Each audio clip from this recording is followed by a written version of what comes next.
Welcome to the July 8th, 2020 edition of the UL Jobs Network Digital Career Success Series, A Seat at the Table, Black Male Edition. My name is Kenneth L. Johnson. I'm your host and president of the Harlem, New York-based diversity recruitment firm, East Coast Executives. A big piece of the work we do here at the Urban League's Job Network Digital Career Success Series is not only bring you leaders and subject matter experts on the topic of career success, but we also like to make you aware of some of the amazing Black professionals that are doing some incredible work out here in the industry. I was introduced to the work of our guest today while searching for the perfect individual to frame a panel discussion that my firm, East Coast Executives, was hosting on the future of work for Black men in America. This was based on the results of a McKinsey & Company survey that stated that Black males would be the most negatively impacted by AI and automation. My search led me to Mr. Mark Hall through an article he had contributed on the Forbes platform regarding the results of this study. We connected, shared a conversation, and immediately I knew that he was the perfect guest to also deliver this segment on the Digital Career Success Series. Join us today in welcoming Mr. Mark Hall to the program. Mark, thanks for joining us today, sir. Absolutely. Excited to be here, Ken. Thanks for having me. Indeed.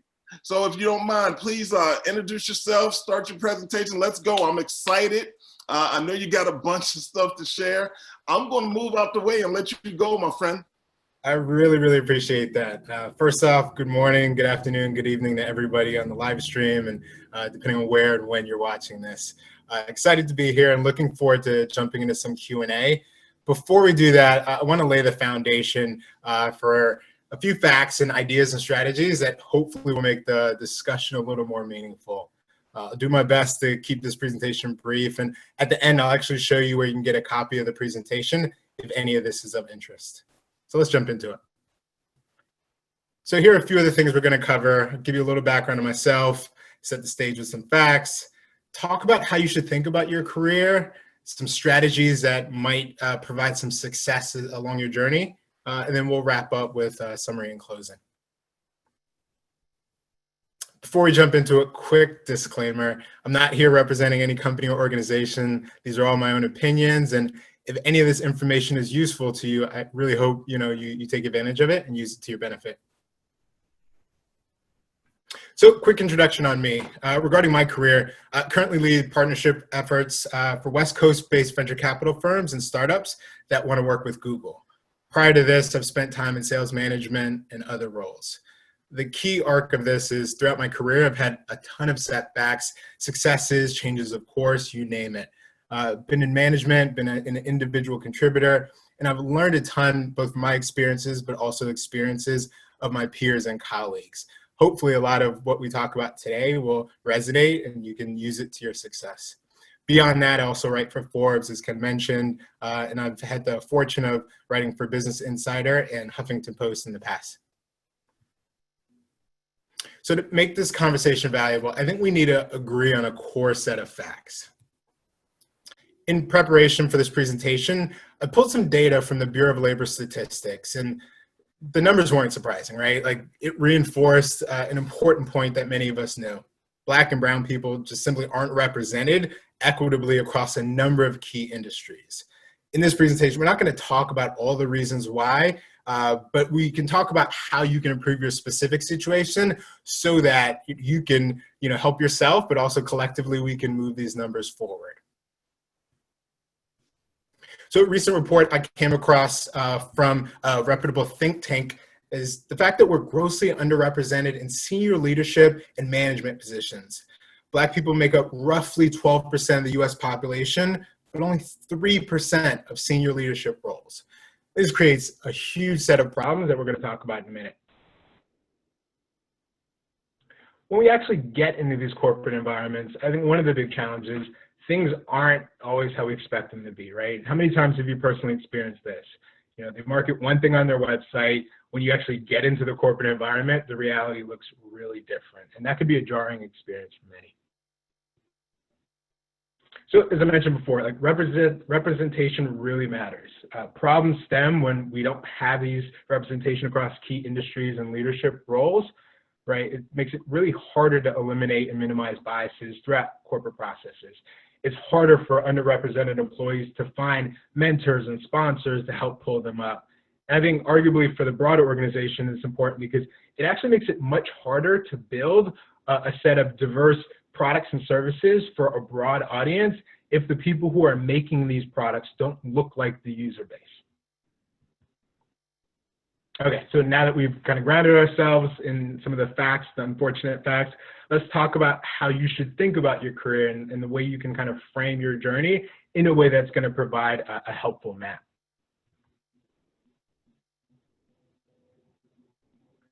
I want to start with a great quote, or at least a quote I perceive as pretty helpful, from Angela Benton, who's an influential and, in my opinion, a dynamite entrepreneur. I'll give you a quick moment to read this quote.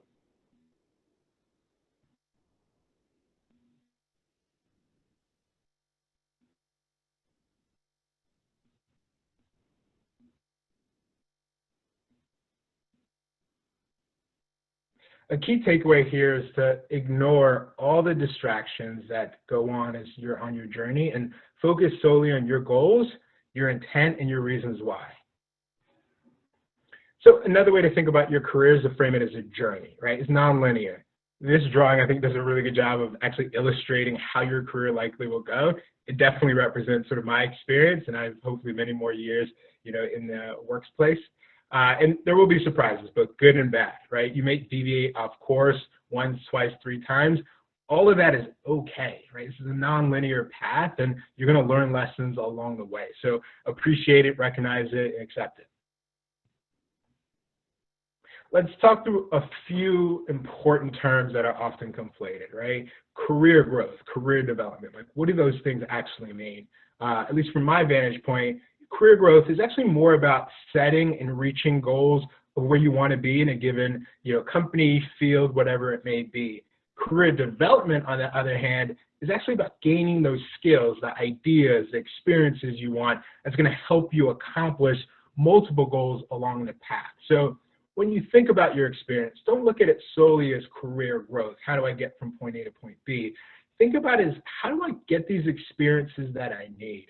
And to build on that conversation, maybe we can kind of broaden the term, right?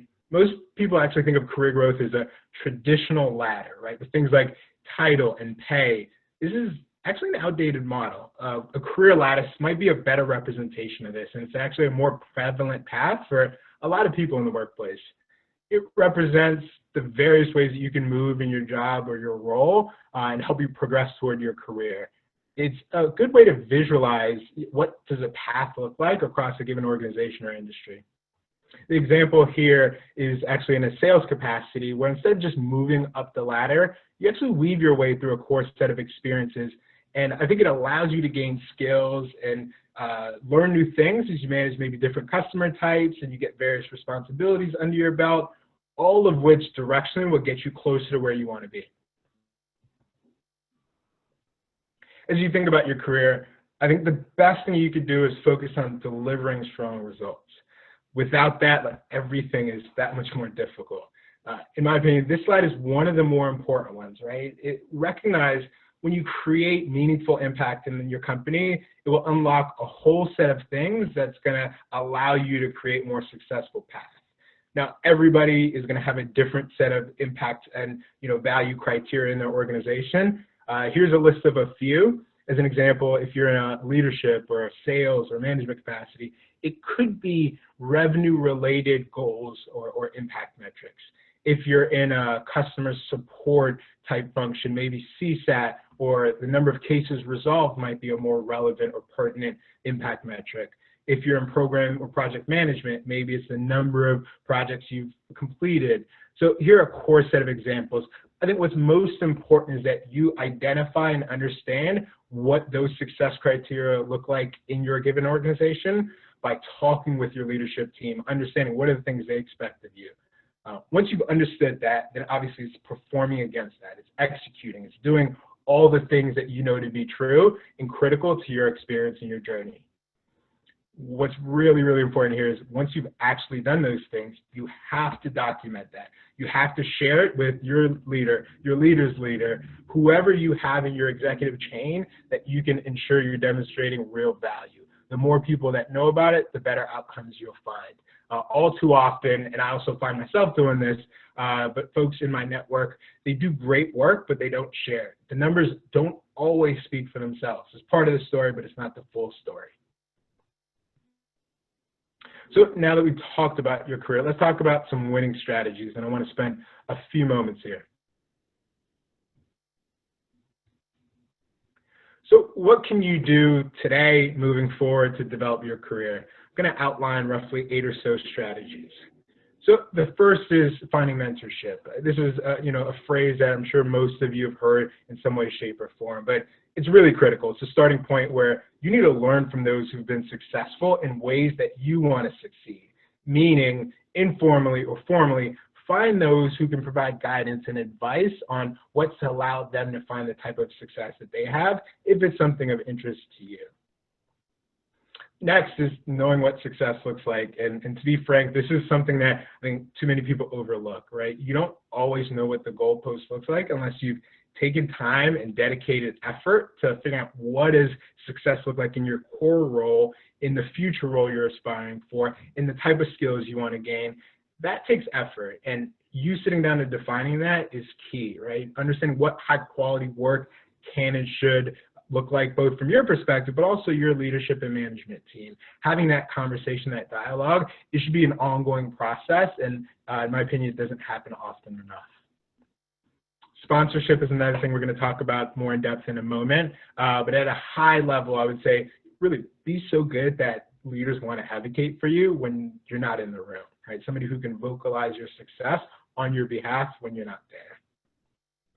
And hold leaders accountable. If you're going back to my prior point about documenting your success, documenting your impact, if you have a plan, and we're going to talk about a plan later, it's important that you share that, but you also hold the leaders accountable who've understood and agreed to see your success and help you get from point A to point B.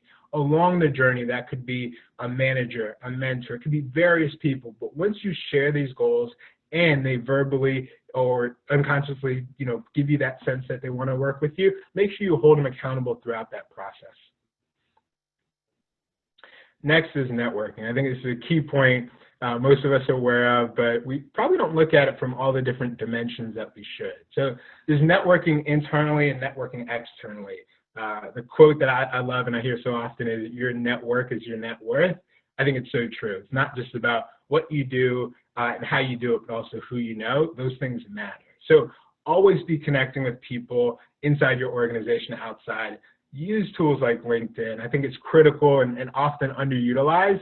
And it's great. It's an easy way to connect with people, demonstrate your ambitions, your successes, and even your challenges, right? Being really transparent about that is important, and oftentimes can connect you with the right people if they're willing to help. Vocalizing your goals is similar to documenting it and holding people accountable. You just need to ensure people in your ecosystem, in your environment, are aware of the types of goals that you have for yourself.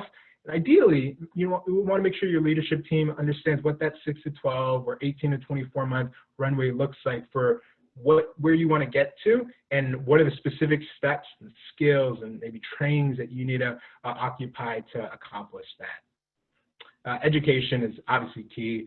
Every organization typically has a core set of things they're going to want you to stay up to date on. Maybe for that next role you're aspiring for, there's a core set of courses internally or externally that you should take. Particularly for those who want to get into leadership, I can say firsthand, it's very different going from an individual contributor where you don't have to manage people to a place where you are leading a team. There are very different core set of skills that you need, both from the people side, but also from the business side. And taking courses and learning those different nuances is really important, and it's worth investing in. In many cases, organizations actually subsidize a big portion or all of that. So if you haven't yet asked for that, I would highly recommend doing so. And then going back to the point we talked about impact, really execution is everything, right? When you exceed expectations, it makes it that much easier. So make sure you're consistently doing that. Let's spend a quick moment on this whole mentorship versus sponsorship thing, because I think this is a term that often gets conflated or people misconstrue as sort of one and the same. So mentorship is the guidance or advice and knowledge sharing that you receive from others. Sponsorship, on the other hand, is like advocacy by someone who has the power, who are in the important room sometimes when you're not. So a key example of this would be during performance management, performance evaluation cycles. If there are other leaders in the room that can attest to your work, or other people that can advocate for you on your behalf when you're not in the room, those are sponsors. Those are the people you want to build relationships with well before. You want to make sure that you've documented your success, shared it with them formally and informally. Keep them in the loop. These are relationships you should form and invest in, and make sure that they understand where you're trying to go. And if you've done the good work, if you've shown the impact, exceeded expectations, they're more likely to pull you along, which is needed. We all need that. A variation of a quote I recently heard that I really appreciate is, Black employees are often over-mentored and under-sponsored. And think about that for a minute. Over-mentored, under-sponsored. A lot of people are willing to help, particularly when they see somebody who doesn't necessarily represent the face of the full organization. They're willing to extend the arm. But do we have enough people who are willing to pull others up? I think we need more of that, and we all have a responsibility as we get in roles of leadership to do the same. So one of the questions I received, prior to preparing this presentation was, what are those steps you can actually do to get those mentors and to find those sponsors, both inside and outside the organization? So here are a few tips that might be helpful for you. Inside the organization, you can find out, does your company have formal programs around this? Can you find allies who are in leadership roles? Are there formal programs you can maybe create yourself? These are things that are really important that might be worthwhile for you to explore. Even outside your organization, there's a lot you can do. You can look online. There are tons of professional communities where people with relevant skills and experience would probably be more than happy to help. Particularly in this environment with more of a remote work-centric environment, connecting with people, while difficult, is still very viable and feasible. So put the work and make it happen. And then, like I mentioned, use tools like LinkedIn, online communities, and get the work done. So if you don't have a personal development plan or a PDP, I would highly recommend creating one. It becomes a roadmap for how you will get your goals done both now and in the future. And it works through those previous strategies that I outlined, those 8 pieces. It really does a good job of kind of highlighting how you should get there. And there are tons of templates out there. I've actually created a link right here so that you can grab a copy of some PDP templates that might be helpful. As a quick example, I've used the PDP for multiple years. Essentially what I do is I find a template that works with my style. I outline my goals, the skills that I want to attain to reach those goals. I share it with my manager. I have a discussion on what an accurate and fair timeline would look like. How do I get from where I am to where I want to be, and what are all the things I need to do to accomplish that? Maybe it's I need to learn certain skills that I simply don't have. Maybe I need to augment this one skill that I haven't invested in. Maybe it's taking on more responsibility. Maybe it's working with people cross-functionally in ways that I haven't before. There's probably a long list for every role or job that's relevant. And creating a PDP and sharing it with ideally your leadership, but also your colleagues and peers, it makes it easier not only for you to document the stuff, but for you to hold yourself accountable and for others to hold you accountable. So we've covered the harsh facts. We've covered how you should think about your career and some winning strategies. Let's wrap up so we can get into some Q&A. So some key takeaways. Like, this is going to be an uphill battle. Let's call it what it is. Like, career development, career growth is a challenge for the vast majority. Very few people I know have ever had a linear, easy, clear path to success. It's a long, blurry road, and that's okay, right? But recognize that and put the work in, and things will work out over time. The way you think about your career is equally as important, right? This is not a career growth traditional ladder. This is more of a lattice. And ultimately what this means is working through a set of skills that might help you get direction closer to your goal and not just going step by step by step.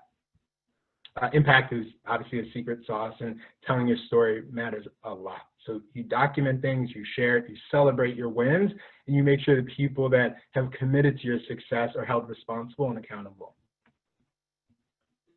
And as long as you have a plan and you can advocate for yourself, you're in good shape. So with that, I want to wrap up. Happy to jump into some Q&A.